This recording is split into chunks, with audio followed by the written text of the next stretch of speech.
Welcome back. I'm with Linda Doan from Aunt Willie's Wildflowers, and she is here to tell us how to make a bird's nest. And let me show you this bird's nest. This is picture perfect for spring. Look at that. Wouldn't you love to have that on your front door? And we have this little bird's nest, and Linda is so kind today. She's going to show us how to put this bird nest together. So Linda, what do we have? How do we start? Well, we are going to begin with the scourge of the Tennessee farm. It's called honeysuckle. It grows everywhere you don't want it, very aggressively. Okay. But it's a great vine. I just stripped the leaves, and all I'm going to do, we're just going to make a little guy for a little bird. A little circle. And so I'm just going to twist it. Okay. And I find myself wherever I go when I see a vine or anything with a stem, I just start twisting it, because you can make most anything into a wreath. Okay. And if it just breaks apart, then you know that's not what you want. But this is very pliable. This time of year it's perfect because it's just greening up. It's very flexible. It doesn't break. It's not dried.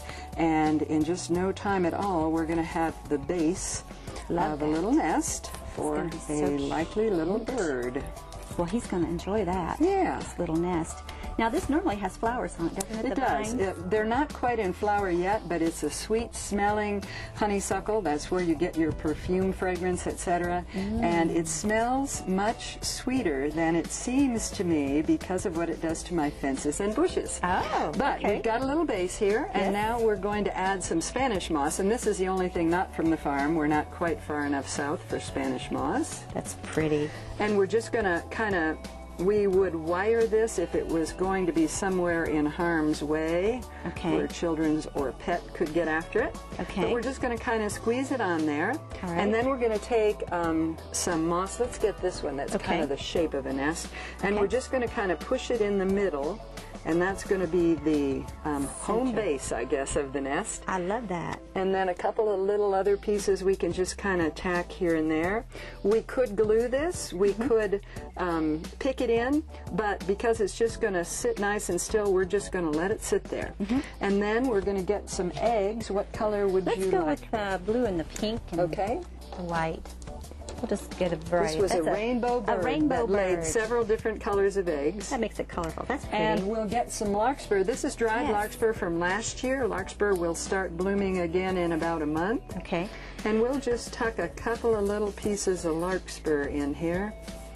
Now, if I was to hang this outside, would you spray a fixative over it so that you can, but really this, if this is much outside, it's just going to get wet. So the best thing to do is to leave this one inside. You can spray, people put hairspray and things like that on, but they kind of attract dust. So I just say put it where it's going to be the happiest. Or like on a covered porch where the rain or whatever weather won't get to it. That would be good. Okay, that's beautiful. Now, if somebody wanted to learn how to do this and maybe pick some wildflowers, what do they need to do? Do you offer classes? We do. We have classes most of the summer where you can come out, and there are wonderful people here. We have a no complaining rule, so all the ladies that come and gentlemen. But we do arranging. We do in the fall. We'll do pumpkins and wreaths and whatnot. So there's always something fun to do. You can also come to the Kingsport Farmers Market. We sell flowers there. And we're just kind of a fun spot. You are a fun spot. I love it, and it's springy here today. It's beautiful. We have great weather today, and I hear the birds, and they're eyeing this nest, and they want to come. I brought this wreath, too. This would be a fun little wreath for the bird nest to set on.